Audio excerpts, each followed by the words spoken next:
ആദ്യം നമ്മൾ ചെമ്പിട്ട് വെച്ചിട്ട് കുറച്ച് വെള്ളം ഒഴിച്ചിട്ട് 4 പാക്കറ്റ് ഒരു 200 ആക്കൊക്കെ ആണെങ്കിൽ ഒരു 3 പാക്കറ്റ് മിൽമ 2 പാക്കറ്റ് പാല് വെട്ടിപ്പാല് നല്ലോണം തിളപ്പിക്കുക. അത് തിളപ്പിച്ച് ഏകദേശം തിളച്ച് വരുമ്പോൾ സേമിയ ഇട്ട് കൊടുക്കുക. ചെറിയ പൊടുത്തില് സേമിയ അല്ലേ മേമാക്കയാണ് പായസം ഉണ്ടാക്കുന്ന ആള് കേട്ടാ. പറയും ചെറുപാലും പരിപ്പും ശർക്കരയും കൂടെ മിക്സ് ചെയ്തതില്ലേ എല്ലാം ധരിക്കണ്ട് മേത്ത് കിട്ടാ ദൂരൊക്കെ നിന്നോളൂ.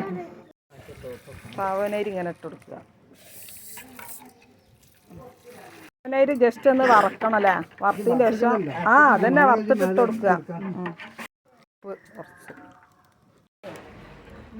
മിൽക്ക് മേഡ് എത്ര 2 ഡബ്ബല്ലേ